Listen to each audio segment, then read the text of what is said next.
Please take it for granted. To be obscure is better. If an artist is known, it's generally because of a misunderstanding of some kind or another. As at the root of all passionate love, there is a generous illusion, an error of judgment. My sweet darling, please take it for granted. To be obscure is better. The birth, separated from conception by a period of shapeless music, waiting for the melody to be formed in the gut's dark halls. A cloud of birds also formlessly forming on the top of a lake. Imaginative products themselves are terrifying, as much as they are vulnerable. There is a resistance to being moved by something that is invented and expressed as fear. I understand this fear, where the audience is held vulnerable in the arms of the work and weighed in judgment of it. Just as the work is held in the mind of the audience and judged itself.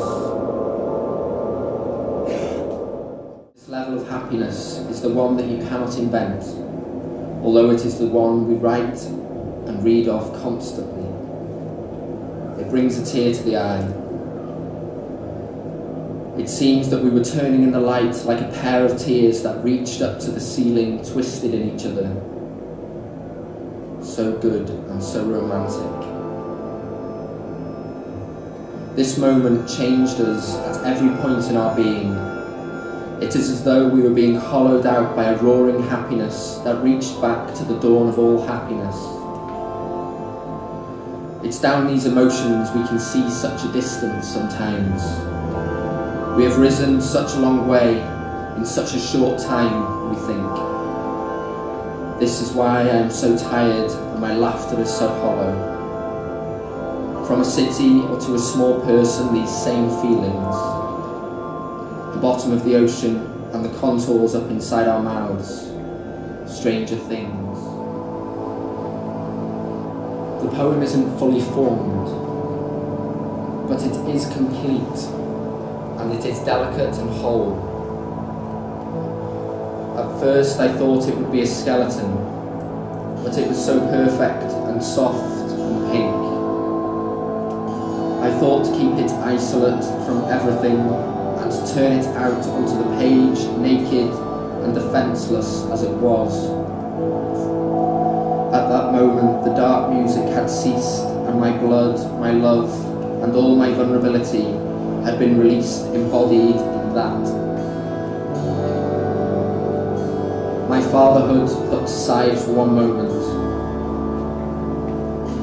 As I understand it, in the compression of poetry, what we gain in intensity, we lose in time. All these spaces, this bright atrium and Zen garden, then this connection to the past, through dark corridors that no brightness of architecture can enlighten. People look in the eyes and have no idea what glories are being done in the bowels. Without holding our own schematic of influences, inferences and histories, without first being stripped bare of all desire to know and given only the tools with which to understand our own fulfillment, we reach out for the link between the vapour of abstraction and the crystallised thought and find ourselves afloat.